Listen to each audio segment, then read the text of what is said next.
there is a name that was scratched off the temple walls, chiseled out of stone, erased from records, removed from the list of kings, and yet he may be the most important pharaoh who ever lived. Not because of what he built, not because of what he conquered, but because of what he tried to destroy. His name was Akhenaten. And roughly 3,300 years ago, in the burning heart of ancient Egypt, he did something no ruler in the ancient world had ever done before. He declared that all the gods were false except one, and then he tried to delete the rest. What happened next would change the course of religious history forever. Some scholars believe it echoes in the Bible. Others think it planted the first seed of monotheism, the belief that there is only one God, that the entire world still lives inside of today. But here is what nobody tells you. The story of Akhenaten is not just about politics or power. It is about a man who looked up at the sun and believed he was seeing the face of God, and then burned everything down trying to make the world see it too. This is that story. To understand how radical Akhenaten was, you first need to understand the Egypt he was born into.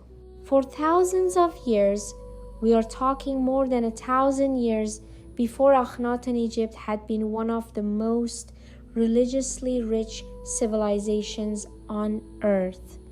And when I say rich, I mean overwhelming, dizzying, a world so full of gods that the air itself seemed crowded with them. There was Ra, the sun god. There was Osiris, lord of the dead. There was Isis, the great mother. There was Horus, the falcon-headed sky god. Thoth, Anubis, Sekhmet, Hathor, Set, Ptah. By the time of the New Kingdom, the era Akhenaten was born into, Egypt had been worshipping this vast, layered pantheon for over 1,500 years. These were not just gods. They were the architecture of reality. They explained why the Nile flooded, why the sun rose, why people died, why crops grew. The gods were woven into everything, into the calendar, into medicine, into law, into the very shape of the afterlife. And at the center of this enormous sacred world was the priesthood, particularly the priesthood of Amun. Amun, sometimes written as Amun, was the king of the gods during the New Kingdom period. His temple complex at Karnak was one of the largest religious structures ever built by human beings. Even today, thousands of years later, if you walk through its ruins, you feel small, which was exactly the point. The priests of Amun were enormously powerful. They controlled land, they controlled wealth, they controlled access to the divine. In some ways, they were almost as powerful as the pharaoh himself, maybe more. And that tension between royal power and priestly power is the quiet fire burning underneath everything Akhenaten would eventually do. Because Akhenaten did not just have a spiritual awakening in a vacuum. He was born into a war he may not have even fully understood yet. His birth name was Amenhotep IV. He was the son of Amenhotep III, one of the most successful pharaohs Egypt ever produced. His father was a man of enormous wealth and political skill, a pharaoh who ruled during what many historians call Egypt's golden age. But Amenhotep IV was not supposed to be pharaoh at all. He had an older brother, Thutmose, who was the crown prince, the heir, the one being trained for kingship. What happened to Thutmose is unclear. He disappears from the historical record. He likely died young. And suddenly, this younger, stranger, more introverted prince became the future of Egypt. We do not know much about his childhood, but we know that something in him was already different. The art from his early reign, and this is one of the most startling things about Akhenaten, shows a man who looks almost unlike any other pharaoh ever depicted. Elongated skull, wide hips, a long, narrow face, thick lips, a soft, almost feminine figure. For a long time, scholars thought this was just a new artistic style, a deliberate choice to break from convention. But some researchers have proposed something stranger, that Akhenaten may have had a real physical condition that shaped his appearance. Marfan syndrome has been suggested, some form of endocrine disorder. Others argue it was symbolic art designed to show the pharaoh as a being who contained both male and female, a vessel of the divine, beyond ordinary human categories. We may never know for certain. What we do know is this: Amenhotep IV became pharaoh somewhere around 1353 or 1352 before the Common Era. And within a few years, he did something that sent shockwaves through every corner of Egypt. He changed his name. Amenhotep, which means Amun is satisfied, became Akhenaten, which means servant of the Aten. And with that name change, everything began. The Aten was not a new god. This is important to understand. The Aten, the solar disk, had existed in Egyptian religion before Akhenaten. It was one of many representations of the sun. Ra, the sun god, was already worshipped. The concept of the sun as divine was ancient. But what Akhenaten did was something completely different. He did not just elevate the Aten above the other gods. He declared that the Aten was the only god, the sole creator, the source of all life, the only power behind existence itself. And then, and this is where it gets spiritually profound, he declared that the Aten had no physical form, no body, no face, no animal head, no human shape. The other Egyptian gods all had forms. Horus had the head of a falcon, Anubis had the head of a jackal, Thoth had the head of an ibis. Even Ra was depicted as a man with the sun on his head. But the Aten could not be shown as a figure at all. It was depicted only as a disk, the sun itself, with rays extending downward, each ray ending in a small human hand. Those hands offered the Ankh, the symbol of life, to the royal family. Light as gift, light as sustenance, light as the very breath of the living. Think about what this means. For millennia, human beings had made gods in their own image, or in the image of the animals they feared and revered. They needed faces, they needed stories. They needed their gods to be something they could picture, something they could approach, something that had a personality and a history and a mythology. Akhenaten stripped all of that away.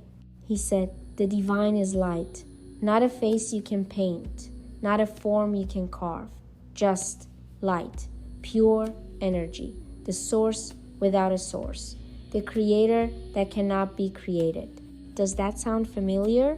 It should, because this idea, a God who is fundamentally beyond image, beyond form, beyond representation, is the same idea that would later appear in the Hebrew Bible. It is at the heart of Islamic theology. It lives inside the mystical traditions of nearly every major world religion. Akhenaten did not invent it, but he may have been the first ruler in recorded history to try to build an entire civilization around it. In roughly the 5th year of his reign, Akhenaten did something that no pharaoh had ever done before. He abandoned the old capitals. He left Thebes, home of the great temple of Amun, the center of Egyptian religious life for centuries. He left Memphis. He sailed north along the Nile to a stretch of desert on the east bank, a place where no city had ever stood, a blank canvas. He called it Akhenaten, the horizon of the Aten. We know this city today as Amarna. He declared that the Aten himself had chosen this land, that it belonged to no other god, that it was sacred ground, untouched and uncontaminated by the old religion. And then he built, rapidly, almost frantically, as if he knew time was short. Akhenaten rose from the desert in just a few years. Palaces, temples, open-air temples, designed so that worshippers stood under the actual sun, not in the shadowed interior of a traditional temple. No more dark inner sanctuaries where only priests could go. The Aten was everywhere. The Aten was the sky itself. Akhenaten moved his entire court there. He moved his wife, the famous Nefertiti, and their daughters. He moved the government. He moved the artists, the scribes, the administrators, the soldiers, and from this new city, he began the most aggressive religious transformation in ancient Egyptian history. He sent workers, and likely soldiers, to chisel out the name of Amun from temple walls across Egypt. Not just Amun, other gods too, entire divine names scraped away, plural references to gods erased. He wanted to remove the gods from the world's memory the way you might delete a file, and he almost succeeded. Here is where I want to pause, because I think this story is often told in a way that misses its soul. Akhenaten is sometimes painted as a power-hungry ruler trying to break the priests of Amun to consolidate royal control, and that political dimension is real. We should not ignore it. But there is something else in the evidence, something that reads less like political calculation and more like genuine, overwhelming religious conviction. There is a text that survives from Akhenaten's reign called the Great Hymn to the Aten. It is believed that Akhenaten himself composed it. And if you read it, really read it, it does not sound like a political document. It sounds like a prayer. It speaks of the Aten as the creator of all life. It describes how the earth grows dark and dangerous when the sun sets, and how all living things bloom again when the sun rises. It talks about how the Aten fills the world with beauty, how it makes the chick break through the egg, how it causes the seed to grow in the soil, how it sustains every breath. There is a passage, and I want to describe it carefully rather than quote it directly, where the hymn marvels at how the Aten has made each creature different. Every land has its own language. Every people has its own color of skin. The Aten made them all. The universality of this vision is extraordinary. This is not a tribal god, not a god who belongs to one people or one place. This is a God who made every nation, every language, every creature, and who sustains all of them equally through the gift of light. Some scholars have placed this hymn alongside Psalm 104 from the Hebrew Bible, a poem celebrating the Creator God who made the heavens and the earth and every living thing within them, and noted that the parallels are striking enough to raise serious questions about influence. Did the Hebrews know about Akhenaten? Were there connections, however indirect, between this revolutionary Egyptian theology and the monotheism that would eventually become Judaism, and through Judaism, Christianity, and Islam? We do not know for certain, and any scholar will tell you the connections are debated, but the questions themselves are extraordinary. You cannot tell this story without talking about Nefertiti. Her name means the beautiful one has come. And in art, she is depicted as one of the most elegant figures in all of ancient Egypt. Her famous bust, now in a museum in Berlin, shows a woman of almost impossible poise and beauty.